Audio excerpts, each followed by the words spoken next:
بسم اللہ الرحمن الرحیم۔ معزز سامعین، السلام علیکم ورحمۃ اللہ وبرکاتہ۔ آج ہم اس بات پر گفتگو کریں گے کہ جمعہ کے جو فرض ہیں ان کی ادائیگی سے پہلے کتنی رکعت ادا کرنی چاہیے۔ کیا 4 رکعت سنتیں اس کا وجود شریعت مطہرہ کے اندر ہے یا نہیں؟ تو آقا کریم علیہ الصلاۃ والسلام آپ کا عمل مبارک آپ کے سامنے رکھتا ہوں جس سے اس مسئلہ کی وضاحت ہو جائے گی۔ یہ روایت ابن ماجہ شریف کے اندر موجود ہے۔ الفاظ یوں ہیں: عن عبداللہ ابن عباس کان النبی صلی اللہ علیہ وسلم یرکع قبل الجمعۃ اربعا لا یفصل فی شیء منہن، جس کا مفہوم یوں ہے کہ حضرت عبداللہ بن عباس رضی اللہ تعالی عنہما آپ بیان فرماتے ہیں کہ آقا کریم علیہ الصلاۃ والسلام جمعہ کے جو فرض ہیں ان سے پہلے ایک سلام کے ساتھ 4 رکعتیں ادا فرماتے تھے۔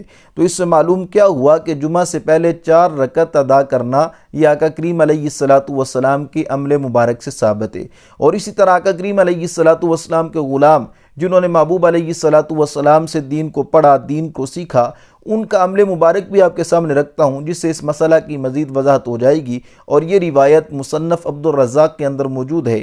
الفاظ یوں ہیں: ان قتادہ ان ابن مسعود کان یصلی قبل الجمعۃ 4 رکعات، جس کا مفہوم یوں ہے کہ حضرت قتادہ رضی اللہ تعالی عنہ آپ بیان فرماتے ہیں کہ حضرت عبداللہ بن مسعود رضی اللہ تعالی عنہ آپ جمعہ سے پہلے 4 رکعتیں ادا فرماتے تھے، جس سے معلوم کیا ہوا کہ صحابہ اکرام علیہم رضوان ان کے دور مبارک کے اندر بھی جمعہ سے پہلے 4 رکعت سنتیں ادا کی جاتی تھیں۔ اور یہی مذہب آج کے مسلمانوں کا ہے کہ جب جمعہ کے فرائض ادا کرتے ہیں تو ان سے پہلے وہ 4 رکعت سنتیں ادا کرتے ہیں۔ اللہ تعالیٰ کی بارگاہ میں دعا ہے کہ آقا کریم علیہ الصلاۃ والسلام آپ کی شریعت مطہرہ پر عمل کرنے کی توفیق عطا فرمائے۔